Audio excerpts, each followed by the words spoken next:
आप पूछ रहे हैं स्वामी जी आदमी मरने के बाद कहाँ जाता है।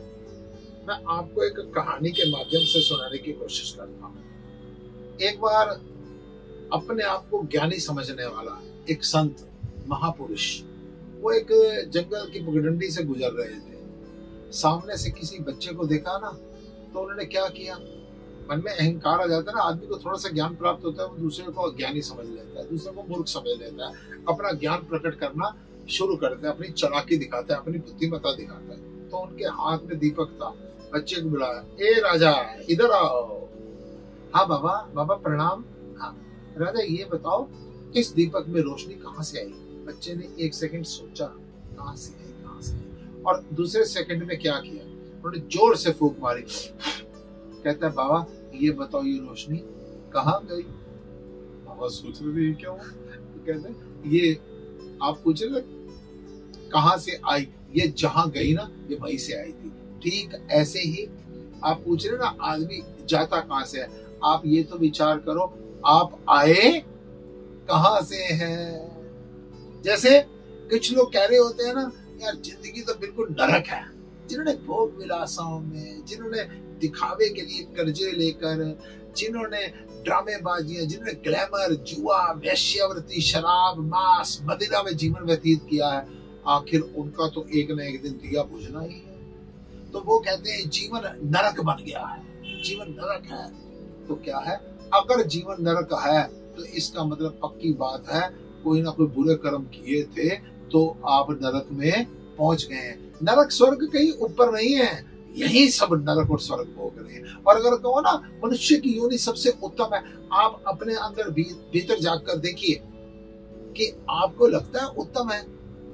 तिल तिल कर मर रहे हैं, घुट घुट कर जी रहे हैं, इतनी परेशानियां हैं, शरीर तो हष्ट पुष्ट है लेकिन मन में इतनी टेंशन है, तो लगता है कि आप स्वर्ग में, लगता है मनुष्य योनि सबसे उत्तम योनि है।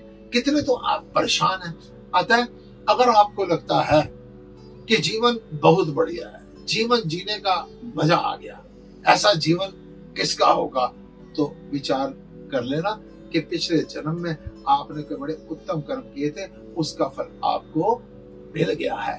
तो ये स्वर्ग बना हुआ है, आपको सत्संग मिल रहा है, भजन मिल रहा है, आप हमेशा संतों के साथ रहकर उनके प्रवचनों का, उनकी चर्चा का रसास्वादन कर रहे हैं, किसी दीनहीन की सेवा कर रहे हैं, किसी के लिए फूड प्रोवाइड करवा रहे हैं, किसी के लिए वस्त्र प्रोवाइड करवा रहे हैं, प्राप्त धन को आप अच्छी जगह पर लगा रहे हैं। बच्चों पर लगाइए लेकिन उसका सदुपयोग भी कर रहे हैं, तो इसका मतलब आपने कोई अच्छे कर्म किए थे।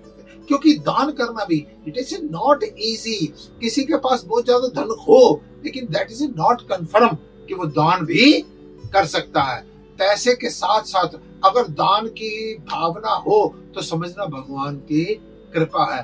बड़े बड़े शूरवीर हैं, बड़े बड़े जिम में जाकर उन्होंने अपने सिक्स पैक जिसको कहते हैं ना, अपनी बॉडी बना रखी है, लेकिन क्या है, दूसरे को डराने के लिए, लड़ाई झगड़े के लिए है? अगर मान लो आपका शरीर किसी दीनहीन की सेवा में लगा हुआ है, किसी अंधे को रास्ता दिखा रहा है, किसी बूढ़े की लाठी बना हुआ है, किसी अबला बहन की छत्र छाया बना हुआ है, समझना आप स्वर्ग में रह रहे, आपने उत्तम कर्म आपने किए थे। अब आप पूछ रहे ना कि जाएंगे कहाँ, तो एक बात बताऊं, एक राजपाट था, उसमें क्या था कि जो भी राजा होता था 4 साल के लिए राजा होता था, उसके बाद उसको जंगल में छोड़ दिया जाता था, जहां पर जंगली जानवर, चीता, भालू, हिरण, ये सब उसको खा जाते थे। अब वहां पर कोई राजा ही नहीं बनता। तो जब 4 साल समाप्त होने को होते थे, 3.5 साल बाद एक पर्ची डाली जाती थी कि जिसका नंबर आ जाएगा वही राजा बनेगा। अब पर्चियां पड़ती थी, सब टेंशन। एक तरफ तो सारी दुनिया कहती है प्रभु हमारे को राजा बना, वहां पर सारे रो रहे थे कि प्रभु राजा ना बन जाए, हमको राजा नहीं बनना, जंगल में छोड़ दिया जाएगा, वहां पर तो हाथी भालू खा जाएंगे। अब क्या था, एक दिन एक युवक आया, 3.5 साल बाद पर्चियां डालने का टाइम आया, कहता पर्चियां मत डालो, मैं राजा बनूंगा। सबने कहा जान छुट्टी, चलो आपको, सबने कहा कोई बेवकूफ आ गया।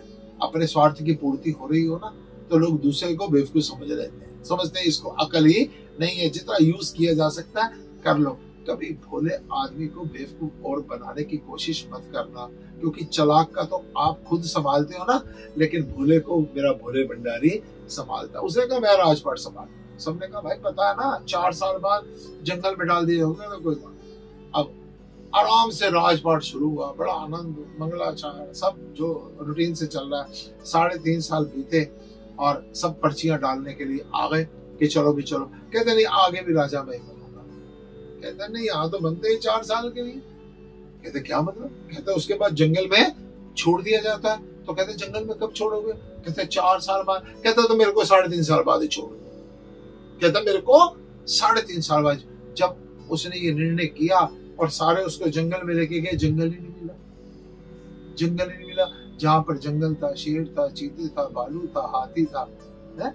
वहां पर क्या था? वहां पर बहुत सुंदर बाग लगा दिया। वहां पर सुंदर सुंदर फूल खिले हुए थे। 3.5 साल में उसने उसकी क्यारियां बना दी थी, झरने लगा दिए थे, सरोवर बना दिए थे, पशु पक्षी वहां पर हंस खेल रहे थे। अतः उसने जंगल में भी मंगल कर दिया था, उसको उप वन बना दिया था। लोग तो वनों में जाकर तब करते हैं ना, उपवन यानी आपका घर है, उसमें रहकर आनंद लीजिए। आपको लग रहा है ना मृत्यु के पश्चात क्या होगा, तो उसको पहले से आप स्वर्ग बनाने की तैयारी कर लीजिए। मृत्यु के बाद कहाँ जाना है इसकी टेंशन छोड़िए, डिप्रेशन लग जाएगा, मौत से डरते रहेंगे, व्यर्थ की चिंताएं हैं।